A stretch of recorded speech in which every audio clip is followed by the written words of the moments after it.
pessoal, eu sou a Denise e mais uma vez estamos com as portas do Saramban, esse podcast de literatura coreana, muito abertas para conversar com vocês um pouquinho sobre livros coreanos que fazem o nosso coração bater mais forte e que com certeza vão também deixar vocês super interessados. Oi, gente, eu sou a Bruna.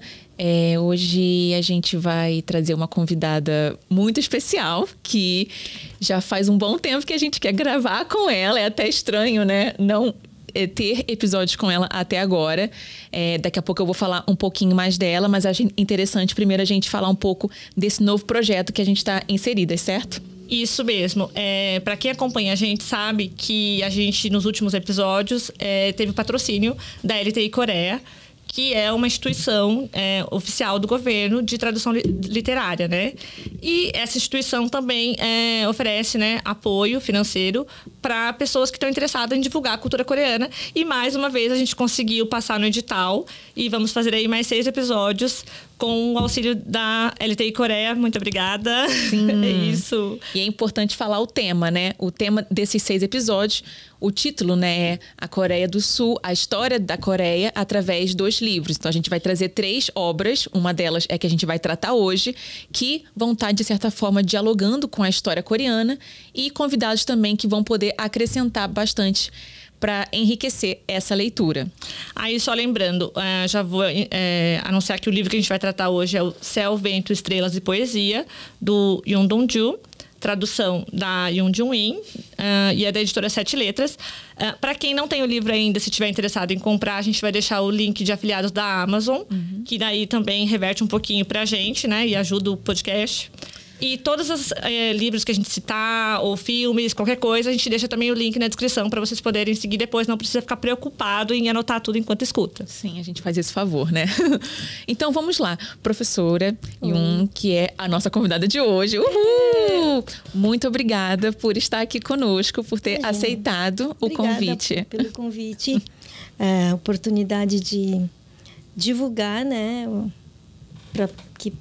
Para ver se alguém compra poesia. É uma coisa difícil de vender, certo? A gente vai falar disso hoje também. Como você está com a garganta um pouquinho ruim. Como você pode notar, eu estou sem voz. Sim, então eu vou apresentar algumas questões a seu respeito, mas claro, pode acrescentar também, tá bom? Então, a professora Yoon é professora, tradutora e coordenadora do curso de coreano na Letras USP, que começou em 2013, mas já estava lá inserida na USP anos antes. Fez mestrado em literatura moderna coreana pela Yonsei University em 1990 e doutorado em comunicação e semiótica pela PUC São Paulo em 95. É cofundadora da agência literária Ara Cultural. Tem um canal no YouTube, sim, Poesia Coreana, em que ela recita poemas em coreano e a sua tradução para o português. E aí é uma grande tradutora, a maior de literatura coreana no Brasil. Algumas obras, então. Chiclete, 2018, que também é uma coletânea de poemas. Olho de Corvo e outras obras de Isan, de 99. Shijo, Poesia Coreana Clássica, de 94. O Pássaro que Comeu o Sol, Poesia Coreana da Coreia, de 93. Fora os quadrinhos da Kim-suk Gentry Kim, que os 3 últimos foram tradução sua também. É isso, é um breve panorama. Vamos ter um quarto em breve. Olha o spoiler! Sim, vamos falar disso depois também, então. Sobre a obra, gente, mostra aí pra câmera. Céu, Vento. Estrelas e Poesia. Esse livro foi lançado no ano passado, em dezembro. E ele é muito completo. Ele é uma coletânea de 31 poemas, sendo 19 da publicação planejada, original, 5 enviados a um outro poeta que era muito admirado pelo Yoon Dong-ju, e 7 que foram escritos durante a infância do poeta. Então, essa edição, ela conta não só com esses 31 poemas, como também com um prefácio, um prólogo, o prólogo que é o que abre a coletânea, e pós-fácios, a edição brasileira e o pós-fácil original. E ainda esse que é um detalhe importantíssimo, que é um facsímile da primeira edição de 48. Sim. Que dá uma outra camada, né, gente? Mostrar um pouquinho aqui. Mostra aí. Que é o original, né? Em coreano. Foi impresso, né? Foi digitalizado e colocado aqui. Muito incrível, muito bonito. Então, eu queria comentar que isso foi um trabalho diplomático, praticamente, porque eu precisei entrar em contato com a Fundação Yundongju, né? Que fica dentro do campus da Universidade Yonsei, onde ele estudou, né? Para que eles me fornecessem os arquivos em alta resolução, né? Então, eles precisaram passar pelos conselhos para ver se todo mundo aceita fornecer esse arquivo. E a gente recebeu, né? Ai, ficou lindo. Arquivos, Não, né? eu acho que é um mergulho, né? Nessa literatura muito mais forte, eu senti isso. Você sabe que só de olhar essas letras antigas, eu começo a chorar. Aliás, esse é um problema do episódio de hoje. Talvez tenha lágrimas. Eu acho que a gente podia começar. Eu sei que a gente separou algumas perguntas. Primeiro sobre a poesia coreana aqui no mercado literário brasileiro, mas eu acho que é importante, já que você já comentou, como que foi esse panorama todo de trazer esse livro. Porque, como você mencionou, você teve que pedir autorização, foi uma questão bem diplomática ali, mas por que trazer o facsímile? O que te chamou para... Porque eu pesquisando um pouco de Yundongju, na verdade, eu passei a pesquisar Yundongju numa ocasião, acho que foi, não me lembro agora exatamente o ano, acho que foi logo antes da pandemia, que o Centro Cultural entrou em contato comigo para eu preparar uma palestra sobre o que eles chamaram de poetas da resistência, da época da ocupação japonesa. E o diretor, então, falou de 3 poetas para eu tratar. E eu procurando por aí, realmente 3 ou 4 eram o centro daquilo que a gente podia chamar de literatura de resistência, poetas de resistência. Então, eu montei uma apresentação falando desses 4 poetas. Foi quando eu mergulhei um pouco mais. Eu já conhecia, obviamente, Yundongju, já dou em aula, né? Já traduzi vários poemas dele. Mas, para montar essa palestra, eu pesquisei mais Yundongju e eu me encantei com essa capa. Né? Não o facsímile, aí era outra coisa, né? Eu nem tinha visto, na verdade. O que eu consegui ver na internet era a própria capa. Se bem que, se você faz uma busca pelo Google dessa edição, a cor sai mais clara. Mas, como eu nunca vi o livro em si, eu não sei dizer se essa é a cor verdadeira, essa mais escura, ou aquela mais clara que aparece no Google, certo? Mas, como os arquivos que eles mandaram estavam nessa cor, né? Saiu dessa cor. Eu me encantei com essa capa. Entendi. E aí eu queria muito, quando fosse publicar, eu queria trazer com essa capa original, né? E daí veio a ideia de trazer o facsímile como um todo. Porque, na verdade, quando eu entrei em contato a primeira vez, a minha ideia era pegar a capa, né, em alta resolução. Mas depois eu tive a ideia de pedir o conteúdo todo. E, aliás, então, a sua pesquisa com ele começou já um pouco antes da pandemia. Mas quando que surgiu mesmo a ideia, né, de traduzir esse livro? E ele tem também o subsídio da LTI, né? Foi eles que propuseram ou foi a senhora que propôs? Eu que propus, né? A LTI vem mudando. Todo ano eles têm novas diretrizes, política deles também vem mudando com o tempo. E eu descobri que eles iam fechar uma linha de financiamento. Essa linha de financiamento é aquela que o próprio tradutor propõe. E a outra linha de financiamento é quando uma editora propõe. Então, eles iam fechar esse canal de propostas feitas pelo próprio tradutor. E aí eu falei, então é a minha chance de fazer alguma coisa antes desse projeto fechar. E aí eu quis traduzir isso daqui. E para ser muito sincera, por que eu quis traduzir exatamente essa primeira edição, né, além da capa? É porque eram poucas poemas. Sim. Porque as obras completas dele têm um pouco mais de 100 poemas. Nossa. Né? Porque ele foi ganhando à medida que, depois de 48, foi sendo relançado, e a cada relançamento ganhava outros, até chegar num volume total, se eu não me engano, 107 poemas. E eu não teria tempo para me debruçar sobre os 107 poemas, né? Então, eu juntou uma coisa com a outra, que eu me encantei com essa capa, né? Falei, então tá bom, então ótimo, que são 31 poemas, é factível, né? Sim.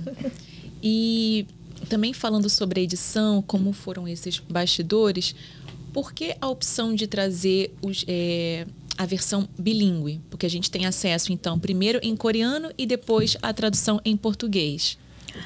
Porque edições bilíngues de poesia é quase um fetiche, né? Para quem trabalha com poesia, né? Aí é paixão, né? É bonito de ver, né? Entendi. E até pra gente que estuda, é uma delícia, é um deleite. Eu não sabia se eu ficava lendo em coreano, em português, se eu ficava comparando, é muito gostoso. Vocês conseguem comparar e ver? Sim, depois tem até algumas perguntas que eu quero fazer, mas isso é em off. Ok. E também não foi o primeiro, né, com as 7 letras, né? O Chiclete já tinha saído por eles também, também é bilíngue, né? O Chiclete. Não, Chiclete não é bilíngue. Não é bilíngue por isso mesmo. essa minha curiosidade. Porque no caso do Chiclete, os poemas são tem mais conteúdo, digamos assim. Esses poemas são mais leves no sentido Entre de aspas. texto. Leves assim, tem menos palavras, né? Sim. Então, eu acho que uma edição bilíngue cabe bem. Eu confundi com o Olho de Corvo. O Olho de Corvo é bilíngue. O Olho de Corvo é outra história também, né? Outra história. Mas esse aqui, o livro do Yoon Dong-ju, quanto tempo mais ou menos? Você falou que a quantidade de poemas foi uma coisa importante para a decisão. Quanto tempo demorou para traduzir? Eu achava que 31 rapidinho, né? Só que não. Só que não, né? Porque eu não conhecia os 31 poemas, né? Quando eu fui ver, cara, eu achava assim, Yoon Dong-ju, né? Aquele poeta de espírito meio feminino, uma voz tão delicada, com sentimentos tão delicados. Vai ser fácil, certo? Ai, caramba, quando eu pegava uns poemas, meu Deus do céu, o que é isso, né? Como é que eu vou sair dessa, né? Ele demorou bem mais do que eu acreditava que eu fosse demorar, né? Caraca. Eu não sei dizer quanto tempo, né? Mas teve uns poemas que eu me descabelei mesmo, tá? Por exemplo, eu sei um que me deixou assim... O Mapa Nevado... Não. É o da mão da Suni. Nossa, talvez esteja marcada. É que ela tá com a minha meu livro. Gente, estou com medo dela ver alguma das minhas anotações. Deixa eu ver se eu consigo ver. Eu não estou conseguindo ver aqui. Da mão da moça, que ele fala dos sulcos da mão. Nossa, eu não vou lembrar. Eu não lembro também. Bom, difícil. Se a gente achar depois, a gente volta nele. Sim. Ok. Eu posso ir vendo enquanto a gente vai conversando. Bom, então a gente passou aí pelo processo de edição. Vamos falar então um pouco sobre a poesia ou, né, como a recepção de poemas e poesia coreana no Brasil. Aí, calma. A primeira pergunta seria: quais são os principais desafios em traduzir a poesia coreana para o português? Vamos começar leves, por enquanto. Isso é leve? Pois é. É que depois fica, tipo, a decepção mesmo. Decepção? Não, porque a poesia coreana, como você mesmo falou, infelizmente não vende muito aqui, o que é uma decepção. Mas não é só poesia coreana que não vende, é poesia geral, É né? verdade, verdade. Só vende, sei lá, alguns, né? Talvez Shakespeare, não sei, talvez venda, né? Camões, né? Mas não vende, né? Principalmente poesia que não tenha caído assim na boca de todo mundo, né? Então, as pessoas têm medo de entrar. Porque a poesia tem esse estigma de ser um verso difícil de ler. Você lê e fala, mas o que o cara quer dizer com isso, né? Então, as pessoas têm essa resistência, certo? Qual era a pergunta mesmo? Os principais desafios em traduzir a poesia coreana para o português, em específico. Eu acho que, no caso, acho que isso depende de poeta para poeta, né? No caso de Yoon Dong-ju, por exemplo, ele tem elementos históricos dentro do poema de uma forma muito sutil, né? Que uma leitura rápida pode não captar. E você quer abarcar isso também, tá certo? Isso é uma coisa muito difícil. Por exemplo, o Chiclete, embora não tenha esses elementos históricos, tem elementos culturais, né? Que só quem está lá, né? Por exemplo, hoje mesmo eu estava falando, se você fala assim, um comunista dos jardins, você vai falar isso para alguém, você tem que explicar o que é jardins, né? Então, se está no poema uma expressão como comunistas dos jardins, como é que você explica num poema? A não ser uma nota de rodapé, sabe? Aí, essas informações que são daquele tempo e daquele espaço, né? E eu vou dizer que pode ser que eu tenha perdido. Pode ser que quem estudou, quem fez um doutorado em Yoon Dong-ju, saiba muito mais do que eu. Você esqueceu isso aí? Eu não vi. Eu posso ter deixado escapar, né? Sim. O que eu acho interessante é que acho que a solução, né, que a senhora achou, e também que acompanha aqui, não sei se uma parte é a edição já original e também agora essa, o prefácio, o pós-fácio, tudo isso ajuda nessa parte de contextualização, né? E tem muito poucas notas, né, durante os poemas mesmo. Verdade, deixa bem uma leitura bem fluida. O que ajuda é as datas. Porque tem as datas de alguns deles. Então, quando você depois lê o final, você volta, você já entende esse contexto. O fio todo, né? Com o fio todo. Sim, é verdade. Porque é difícil hoje em dia uma pessoa que lê o pós-fácil. Né? Vocês leem. Vocês leem, mas não é todo mundo que tem essa curiosidade de ler tudo e ainda depois voltar e ver as datas, né? Sim, sim. Poxa, mas é outra história depois que você acrescenta uma camada muito, muito importante para a coletânea como um todo, né? Afinal, é por isso que tá ali, né? Entendi. Eu acho que esses... Eu não sei se a gente pode chamar de paratextos, né? O Alex, ele vai ajudar depois.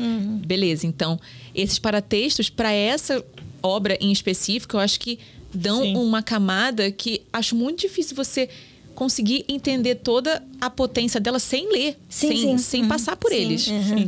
Não é? É verdade. Tem muita coisa que você fala, bonitinho. Tá bom. Aí vai embora. Aí vai um pouco aquilo que a professora falou um pouquinho antes. Que a poesia dele é muito bonita, delicada, uma voz sensível. Se você lê isso sem conhecer o contexto histórico, é isso que você vai pegar. Depois que você conhece, aí você tem uma nova visão, né? Daquilo que ele tá falando. Muito mais impactante. Isso. Sim. Eu acho que a gente está falando bastante dele e desse impacto todo e faltou um pouco a gente explicar quem é o Yoon Dong-ju, afinal de contas. Né? Para quem não conhece, toda essa carga histórica e de resistência que ele traz consigo. tem como você definir, para quem não conhece, quem foi o poeta Yoon Dong-ju, a importância dele para a poesia coreana e por que trazer ele para nós brasileiros? Ele não foi um poeta em vida, vamos dizer assim, porque ele nunca publicou nada. São coisas que ele escreveu, ele acho que era mais jovem que vocês, talvez. Era muito novinho.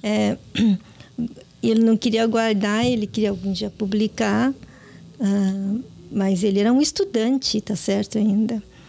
Então, ele não foi poeta, então, né? Foram os amigos que fizeram trazer a poesia dele depois de morto. Eu acho que essa linguagem delicada, né? Então, como você, ele tem tem camadas, né? Tem muitas camadas.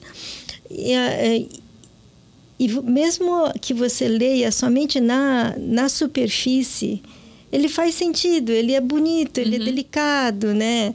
Então, graças a essa capacidade de ser legível, tá certo? E acessível para a maior parte das pessoas, fez com que ele sobrevivesse aos tempos, né? E acho que essa universalidade, vamos dizer assim, vem dessa primeira camada, Sim. certo? E hoje Yoon Dong-ju é uma figura assim, né? Que acho que esse poema que abre o livro, né, o prólogo, né, todo mundo conhece, tipo, Minha Terra Tem Palmeiras, né? Então, todo mundo conhece esse poema, né? Porque você vê aí o espírito de uma pessoa que queria ser inquebrantável. Não é inquebrável, eu aprendi, tá? Não é inquebrantável. Ele queria ser inquebrantável, né? E esse desejo de ser inquebrantável, de ser moralmente firme, era uma coisa muito difícil naqueles tempos, né? Então, isso mostrava que todo o sofrimento que ele teve que passar. Mas ele não passou, quer dizer, ele passou e não passou, porque ele teria passado muito mais se ele fosse mais velho, certo? Se estivesse casado, tivesse filhos, aí o sofrimento dele talvez fosse muito maior, né? Então, só finalizando aqui tudo isso que a professora falou sobre Yoon Dong-ju, ele nasceu e morreu durante a ocupação japonesa. Então, toda a obra dele, ela perpassa por esses momentos, né, de opressão. E ele nasceu fora da Coreia e morreu fora da Coreia. Sim, né? E ele sempre teve o amor à pátria, que tá aqui em todos os poemas dele. Sim. Incrível. É muito bacana isso, porque é isso que você falou. Ele nasceu e morreu fora, mas os poemas dele... O coração dele está sempre lá, né? Ele tá fixo ali. E uma das perguntas... A gente está misturando tudo aqui, né? Mas uma das perguntas que a gente tinha é como você enxerga a representação do povo coreano pela poesia dele. Tendo em vista esses deslocamentos todos, né? Então, eu não sei se é nesse que tem aqui, um que ele fala... O das vestes brancas? O povo triste, tá né? Aqui. Então, eu marquei. Tem a tristeza, tá certo? E tem um poema que eu acho muito lindo isso. 47. Que é um poema cujo título eu não me lembro, mas ele descreve uma cena em que ele está numa estação de trem no Japão, né? Ou é no Japão ou não. Que ele descreve, se você pega ele fala pega no pulso, mas era isso um costume antigo, não se pegava na mão, pegava no pulso, né? Sim. Quando você pega-os pelo pulso, todas as pessoas são tão bondosas, né? Então, eu diria que é um povo triste e bondoso, né? Que a gente consegue ver aqui e ali na poesia dele, né? Sim. Esse poema É incrível, né? Eu achei o poema que eu falei para você, que eu falei, meu Deus, Achou? Que foi difícil? Você até sublinhou essas 3 linhas. Eu Jura? fiquei dias com esse... Quais são os versos? Página 23, eu vou ler aqui. Tá. Ó, você 1, 2, 3, 4. Na 5ª linha, onde começa com volto. Tá. Volto a mirar minhas palmas com suas linhas, por onde corre um rio de águas límpidas. Um rio de águas límpidas, e dentro da água vejo refletido um rosto tão triste quanto o amor. Posto aqui, parece simples, né? Mas vocês não sabem o que eu tive que fazer para chegar nesse resultado. É só ver o coreano depois e ficar... Meu Deus. Esses versos, não. Esse trecho é realmente lindo. A gente foi e voltou, mas, enfim, apresentado agora o Yoon Dong-ju e a importância dele para o povo coreano póstumamente, né? O que você acredita que ele possa contribuir para nós, brasileiros? O que a gente, talvez sem conhecer muito a história coreana, e a gente pega esses poemas, como a gente pode ressoar com eles? Então, eu acho pouco provável que uma pessoa, um leitor, que não tenha interesse, que nunca viu o seriado coreano, que talvez ele lê, sim, né? Tá certo? Porque tem outros poetas que sofreu poucas e boas na vida, Federico Garcia Lorca, daí tem... Então, o sofrimento, né, não é exclusivo de Yoon Dong-ju, certo? Então, talvez para eles não ressoe tanto, né? Mas eu quis, digamos, presentear, né, toda essa população que anda ávida, né, de coisas coreanas, e eu vi o sucesso que fez o Pachinko, Grama, né, A Espera. Então eu vejo que essas pessoas estão realmente sedentas por conhecer a Coreia, né? Não só a questão do entretenimento, né? As pessoas estão condoídas com a Coreia, o que a Coreia passou, tá certo? E aí eu achei que Yoon Dong-ju era realmente um poeta que eu podia abarcar um monte de coisas num cesto, tá certo? E trazer esse pacote para um público, né? Então eu diria que foi dirigido para esse público mesmo. Eu não aspiro que ele seja, sabe, conhecido, né, e admirado pelo público em geral, né? Interessante você falar isso, professora, porque a gente recebe mensagens de algumas pessoas pedindo exatamente isso. Eu quero livros, pode ser literários, mas que me tragam mais sobre a história coreana. Que quer entender, né, a Coreia. E partiu disso também a ideia da gente fazer essa nova temporada com livros que trazem a história da Coreia. Entendi. Porque realmente tem essa sede dessas pessoas que consomem K-drama, K-pop, outros livros que a gente trouxe. Eu mas acho que é uma coisa de paixão, né? Você se apaixona por uma pessoa... Você quer saber de tudo. É exatamente isso. Acho que é a melhor definição. Sim. Aí você fica procurando o Insta dele, vai até a infância para ver o que ele fez na infância, certo? É isso mesmo. Bem por aí.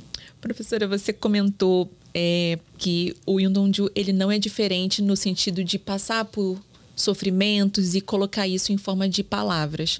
Agora, tem um trecho, eu tenho aqui, então pode ficar com o livro aí, que é do prefácio escrito pelo Chong Ji-yeon, eu espero que eu esteja lendo certo a romanização. Yoon. Ok. Que ele fala o seguinte, eu acho que é página 10 ou 11. Ele fala o seguinte, se pudermos encontrar uma origem para coisas como poesia e melancolia, isso deve ter sido a partir da geração de Yoon Dong-ju. Por que a geração dele seria a criadora desse sentimento associado à poesia? O que fez, né, o Chong Ji-yoon pensar nisso, na sua percepção? Eu acho que essa ideia de um poeta melancólico, né, que romântico no sentido literário, né, romântico, melancólico, sofredor, né, é uma coisa bem da modernidade, né? E acho que o Chong Ji-yoon, porque veja, a década de 30, a poesia coreana moderna está começando, né? A poesia moderna coreana começou no século 1920, né? Então, Yoon Dong-ju faz parte dos primeiros poetas coreanos, né? E Chong Ji-yoon está assim logo à frente, acima dele, no sentido ele era um pouco mais velho. Sim. E o Chong Ji-yoon é considerado um poeta que abriu o horizonte para o que a poesia coreana moderna pode ser. Então, ele é um dos pioneiros, né? Mas, quando chega em Yoon Dong-ju, tem essa coisa da melancolia, uma coisa do indivíduo, do sofrimento pessoal, né? Que está muito ligada à figura do poeta que a gente conhece hoje, né? Então, eu acho que é disso que ele está falando. Então, seria correto pensar que, por exemplo, teve essa onda que começou com Chong Ji-yoon, de focar mais em seus próprios sentimentos, né? Um certo individualismo, mas para olhar para si, e que antes disso isso não acontecia, porque tinha essa mentalidade de um coletivo, muito atrelado também ao neoconfucionismo, porque assim, poesia já existia antes disso. Por que, né, o Chong Ji-yoon coloca que a melancolia vem atrelada à poesia a partir dessa geração, entendeu? Será que a gente pode pensar talvez, assim? Eu não sei se o Chong Ji-yoon, o que ele teria pensado, mas, por exemplo, se você pega Kim So-wol, que é da década de 20, a poesia dele também é muito triste, muito melancólica. Só que eu não sei se vocês conseguem sentir é diferente, no sentido que Yoon Dong-ju, ele é mais moderno. Você vê a figura de um poeta mais moderno, urbano, tá certo? Enquanto que Kim So-wol, apesar de ele guardar toda aquela mágoa, dor, sentimentos, mas ele está num espaço rural, tá certo? Nesse sentido, o Chong Ji-yoon é o primeiro poeta urbano, né, que fala da sensibilidade urbana. E antes dele, o poeta representativo Han Yong-un, que era um poeta militante da independência coreana, né? Então, essa figura sofredora, melancólica de Yoon Dong-ju, realmente ele eu acho que não só ele, mas, por exemplo, se você pega Lee-sang também era, certo? Nossa, sim. Lee-sang sofria também, mas o sofrimento de Sang era outra coisa, tá certo? E o Yoon Dong-ju tem esse sofrimento que eu acho que faz dele esse protótipo de um poeta que sofre os tempos, né? Então, ele não sofre apenas por sua individualidade, mas ele está sofrendo pelo tempo todo, pelos tempos dele. Ele está carregando as dores do tempo dele, né? Eu acho que, dito isso, a gente pode entrar numa das temáticas, né, que envolve a poesia dele, que é a vergonha. Que está exatamente atrelada ao tempo dele, né? O Yoon Dong-ju, como a gente falou antes, ele nasceu e morreu fora da pátria dele durante a ocupação japonesa. Ele teve que aceitar, né, a mudança do nome para o nome japonês também, no finalzinho ali. E muitos dos poemas dele estão presente essa parte, né, da vergonha. Daí até fala que é a vergonha em versos. Sim, sim. Eu acho que a gente pode ver esse sofrimento dele, principalmente na vergonha. Sim, né? sim. Ele se sente envergonhado, sim. O tempo todo. E você acha que esse sentimento de vergonha dele tem, por exemplo, a ver com o prólogo, com aqueles primeiros versos do prólogo? Sim, porque ele não queria se sentir envergonhado. Uhum. Né? Eu não sei se vocês já tiveram uma situação em que você passa por uma situação que você morre de vergonha, meu Deus do céu. E aí passa um tempo, você acaba, né, diluindo no tempo esse sentimento de vergonha, certo? Mas, assim, logo depois que o fato aconteceu, você quer sumir do mundo, certo? Sim. É como se Yundong tivesse vivido os 365 dias naquele sentimento. Entendi. O tempo todo que ele viveu. Exatamente. A gente sente muito isso, né? Em todos os versos. O quanto ele sentiu, o quanto ele se envergonhava e o quanto ele ficava preso nisso, né? Aí eu não sei, pode me corrigir se eu estiver errada, mas eu sinto também aqui que escrever é a forma dele de resistir, né, a tudo isso, mas também a forma dele de um pouco extravasar, né? Essa vergonha, até também essa raiva contida que ele tem de ter que aceitar tudo isso. A gente pode entender também que a poesia dele tá contida o Han? Sim, sim. Sim, é Han. Não posso nunca dizer que não é Han, é um Han, sim. Como para quem não conhece o Han, como você definiria o Han atrelado a esses poemas? Eu acho que a mágoa, todo mundo sente, todo mundo tem, mas quando a gente fala a palavra Han, parece que ela tem uma profundidade, assim, de um buraco negro, sabe? Assim, a imagem que eu sinto é um buraco negro.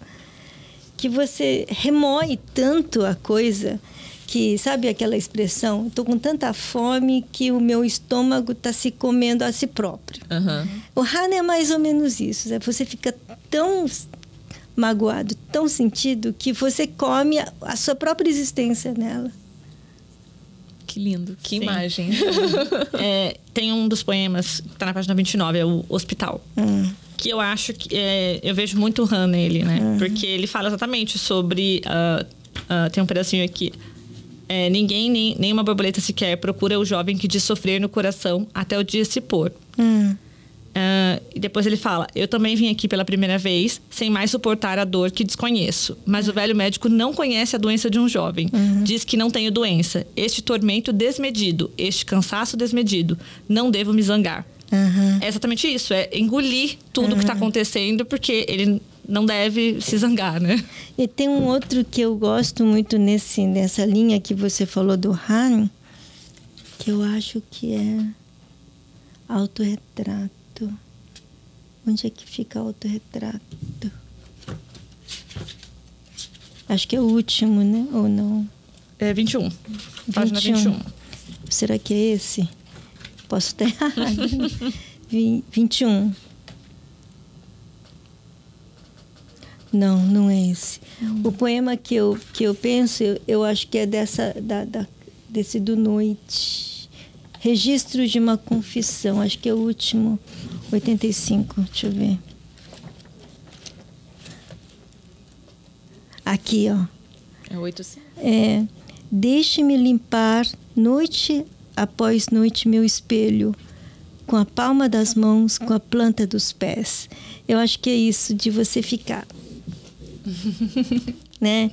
Com a palma das mãos, com a planta dos pés, você tentando limpar esse espelho que para ele está sujo, né? E ele sente vergonha de estar aquilo está sujo, né? E ele tenta limpar com a palma das mãos, com a planta dos pés. Eu acho isso muito lindo.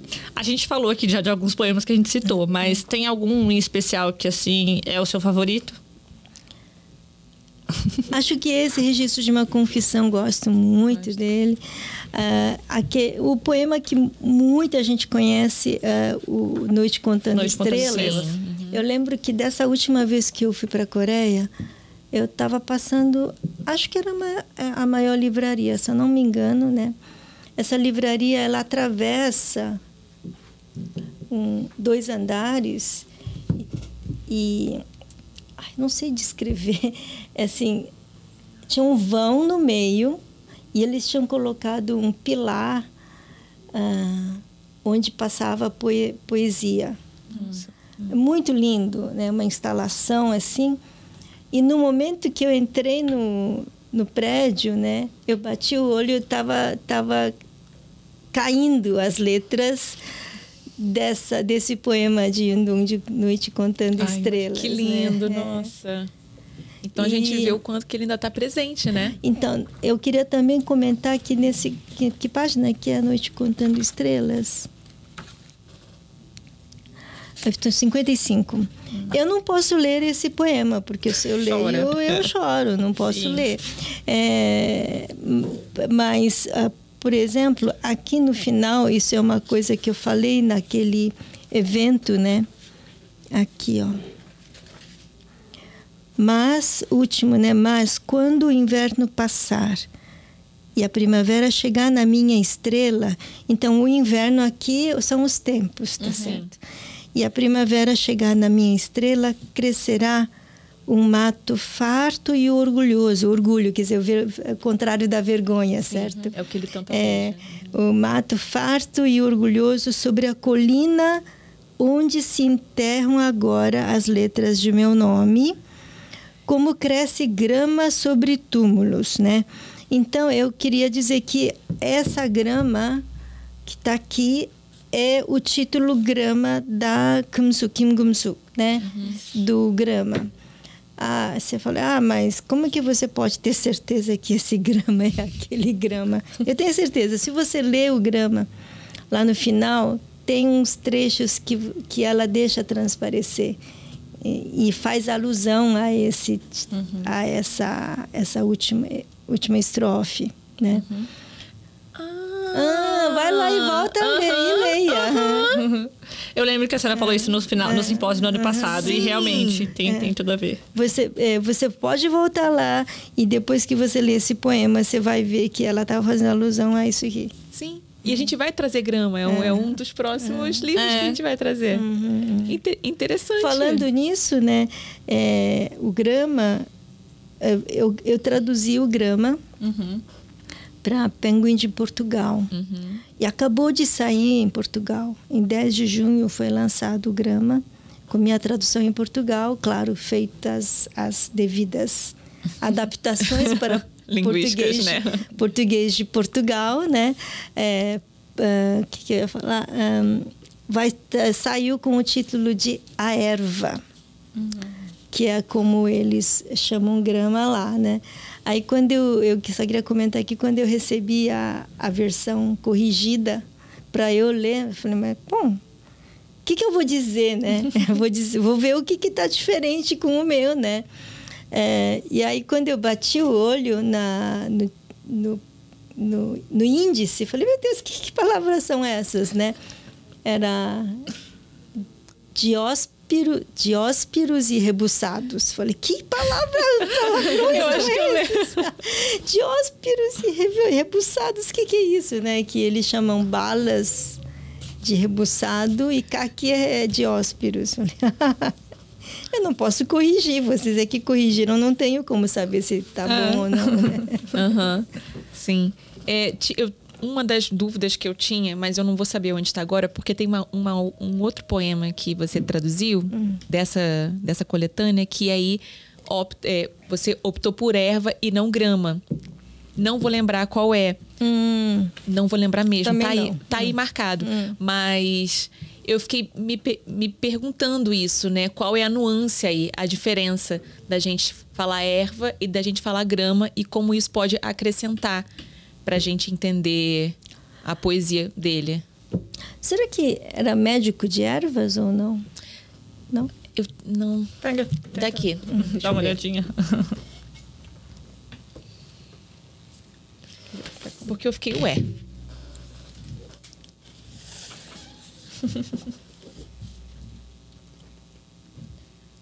Questões de tradução. Sempre vão entrar aqui. A gente... Achei. É o Primavera. Ó, Página 69. Tá aí com... Ali, ó. Deixa eu ver.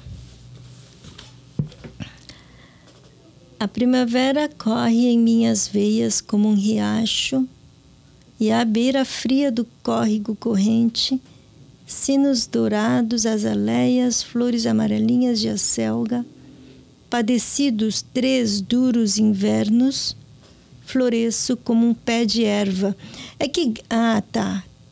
É completamente diferente erva e grama, porque não sei se a minha impressão sobre essa palavra é diferente da sua. Mas quando você fala grama, a grama é muito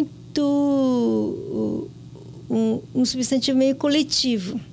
É tudo meio que igual, né? É isso? Assim, é um relva, sabe? Agora, a erva, eu posso falar de uma planta da erva. É assim que eu imaginei, interessante, né? Interessante, tá. Floresço como um pé de erva. É porque eu acho que em coreano as duas são pur, né? Isso. E eu fiquei, quero ouvir dela. Qual foi a justificativa? Tá ótimo. Bem interessante. A gente termina sempre tentando pegar indicações de outros livros ou de filmes que também tenham a mesma temática. Você consegue pensar, assim, sobre alguma coisa que a gente possa... Sobre Yoon Dong-ju? Sobre Yoon Dong-ju, sobre os temas que ele traz na poesia dele. Ou o feeling, os sentimentos por trás, a energia, enfim... O que te lembrar. Bom, tem um filme Dong-ju, né? Sim, maravilhoso. Eu lembro que... não foi comigo. Teve uma ocasião, não comigo, uma outra professora que dava aula de literatura e falou para os alunos o que vocês querem assistir em aula, né? E eles falaram, Dong-ju, né? Que é... O nome do filme é Dong-ju, né? Ela trouxe o filme e eles dormiram na aula. Não acredito! É tão maravilhoso! É tão visceral, é tão... bonito, né? É lindo. Impossível não chorar no final. Agora, Jesus. eu acho que um poeta que sofreu junto com ele é Ishang, né? Ishang, tanto prosa, poesia, né? Você falou registro de uma confissão, tem até um conto, um escrito, não é exatamente ficção, no livro do Ishang, chama Registro de um Pânico, né? Que eu gosto muito. E acho que são duas pessoas que sofreram. Ele sofreu os tempos, Ishang sofreu ele, certo? Sofreu nele próprio, né? Eu acho que a indicação que eu daria, né? Porque eles pertencem à mesma época, né? Os dois nasceram e morreram dentro do período de ocupação, né? Muita gente gosta de associar que Ishang fez uma espécie de resistência, certo? Aí tenta explicar, né? Tá vendo aqui que é a resistência? Não, acho que não precisa, sabe? Acho que não precisa chegar a esse ponto, né? Mas o Ishang tem o seu lugar dele garantido na história da literatura coreana, né? Eu indicaria Ishang. Ótimo. Bem legal. A gente também tinha colocado como indicação o filme Dong-ju, que a gente assistiu, que passou na mostra de cinema coreano no ano passado, né? Parece que ele não está mais disponível online por aí de forma legal. Eu tentei procurar, ele tinha no MUBI, não está mais. Mas, assim, dá para encontrar de alguma forma, gente. E assistam, porque é muito, muito, muito bonito mesmo. Chorei. Nossa, gente, me desidratei. Na sessão foi uma tristeza. Foi. Sim. Desidratei.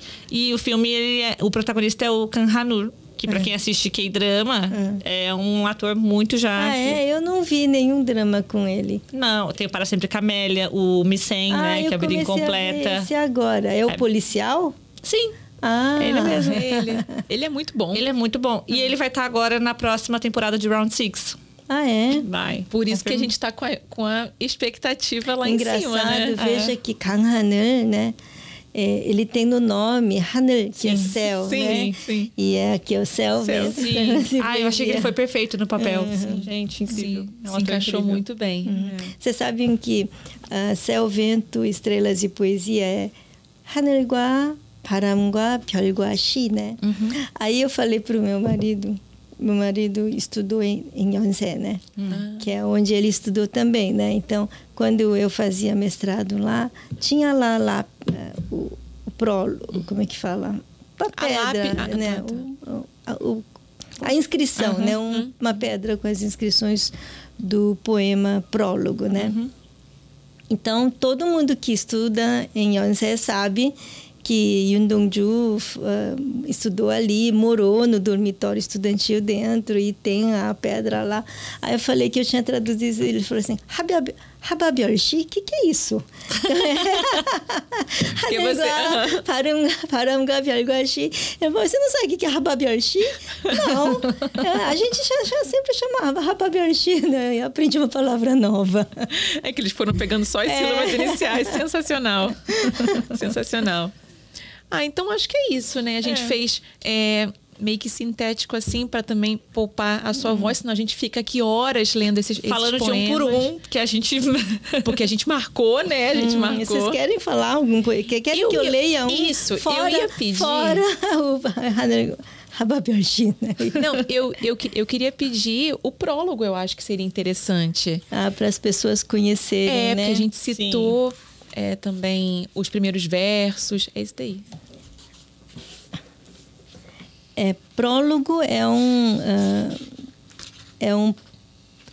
na música seria uma introdução, uma primeira música que abre toda a obra, né? Então esse poema Prólogo não tem título, certo? E aí é um poema que abre a obra. Eu vou ler. Vocês querem que eu leia em português? É isso? Tá, ok. Sim. Para que eu não tivesse, até o meu fim, um pingo de vergonha perante os céus. Sofri até mesmo pela fina brisa que roça as folhagens do campo. Com a alma de quem canta as estrelas, devo amar tudo que vai morrendo e seguirei o caminho que me foi dado. Esta noite, mais uma vez, o vento roça as estrelas. Então, poesia é uma coisa que você tem que ler devagar, certo? Agora, a gente vive um tempo de velocidade, né? Então, você pega um verso como esse. O que significa um vento que roça as estrelas, né? Então, você tem um vento. O vento é uma coisa que é um fenômeno que não chega às estrelas. Ele está, assim, dentro do nosso espaço aqui. Tem um espaço, esqueci até o nome. Da estratosfera? Isso. Mas é que eu não sei qual é a camada, mas a gente tem entendeu. As camadas que a gente estudou, certo? Ele está dentro do nosso nível, tá certo? Agora a estrela está lá, tá certo? Então, você vê um vento que venta e vai roçando até as estrelas. Ou seja, a dor que ele sente, certo? Vai até o nível cósmico, certo? É muito lindo. É muito pesado. Então, essa ligação que ele tem daqui com o nível cósmico, né? Tá naquele que você leu, né? Como chama aquele do esqueleto? Como chama do esqueleto? Que eu li. Lá no sarau? Deixa eu ver. Tá marcado dobradinho. É outra terra natal. Isso. 51, né? Então, 51. Aqui você fala assim: o quarto escuro se abre para o universo e o vento entra, né? Então tem essa conexão daqui com o cósmico e tem um vento que vai daqui para lá e de vir para cá, né? Então então quando ele fala céu, vento, estrelas e poesia, né? Então você tem céu e as estrelas e o vento, você está aqui embaixo, né? E o vento é o que liga tudo. E a poesia é como ele vai tornar isso palpável para a gente. É maravilhoso. Muito uma bom. Obra de arte, é uma obra Um de dos arte. mais queridinhos da gente. Sim. Eu acho que então a dica que fica, a grande lição é comprar esse livro e ler. Sim. Mas ler Devagar. E com o apoio dos textos complementares, sim, né? Sim, para trazer outras camadas. Sim. Se quiser ver o filme também, aí já fica quem não gosta Aí muito já de ler, né? Pós-fácil, prefácio, vê o filme que já conta a história dele. Já ajuda. Sabe aquela série Pra Gostar de Ler? Eu acho que esse daqui seria muito bom para gostar de ler de poesia. Porque são versos que são muito legíveis, não tem nada muito difícil. Mas eles são profundos, tá certo? Não é uma poesia só bonitinha, delicadinha, né? Então, eu acho que é não, poesia não entendo, não leio poesia. Acho que mesmo para esse público, né? Esse livro é válido. Eu acho que para quem encara uma Clarice Lispector, um Carlos Drummond de Andrade, né? Olha, até agora tem poemas de Carlos Drummond. O que ele quer dizer com isso? Entendeu? Eu não entendi. Então, eu acho que esse livro, assim, é um presentinho, sabe? É só você ter paciência e deixar fluir, né? Eu acho que é isso. Mais alguma indicação você tem? Alguma? Não, eu acho que é isso. Não sei. Acho que... Se vier, a gente bota na descrição também. Eu tava tentando pensar em algum com uma vibe parecida, só que é muito único esse. Não me veio. Não, eu tô tentando pensar em alguma indicação que seja o mesmo feeling, o mesmo sentimento, a energia, só que não vem nada, porque é muito único. E é verdade. É muito ele, entendeu? É verdade. Mas se vier, a gente bota depois na descrição. Sim. Muito bom. Obrigada, professora, por ter vindo conversar com a gente. Foi um prazer. Ficamos agora no aguardo, né? A gente acabou não falando. Tá vindo aí o próximo, né? Da consulta. Kim Gum-sung, né? O My Friend Kim Jong-un, né? Meu amigo Kim Jong-un, né? Vai ser lançado no festival... Na Comic Con. É Comic Con que se chama? CCXP. CCXP. Comic Con Experience. É esse aí. Vai ser lançado no evento. Incrível, gente. Tá vendo mais uma tradução maravilhosa. Eu não li ainda, só recebi o arquivo. Vou traduzir durante as férias, né? E quem ainda quer muito... Porque eu sei que tem um público que quer muito ler Grama, né?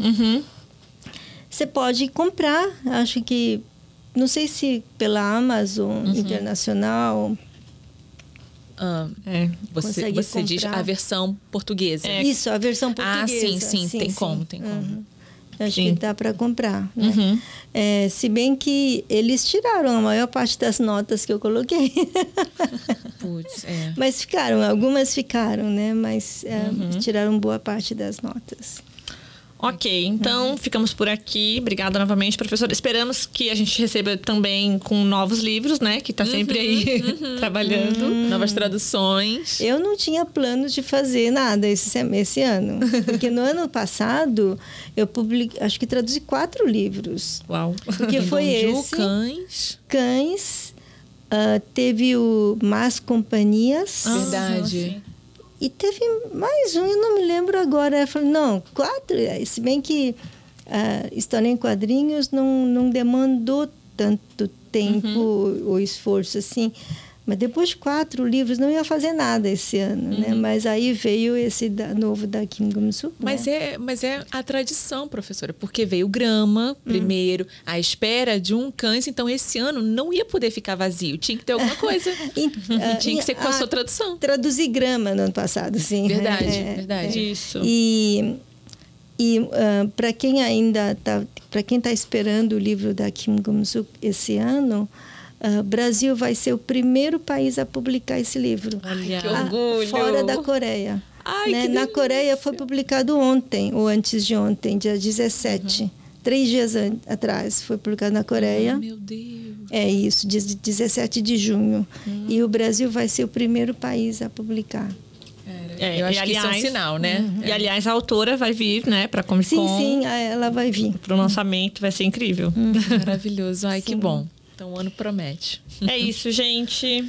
Obrigada, pessoal. Obrigada. Então, links aqui embaixo.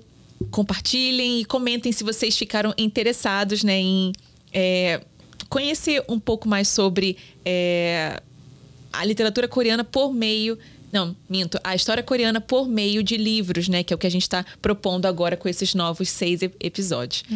É isso então. Obrigada, professora. Obrigada a vocês. Até a próxima. Até. Tchau, tchau.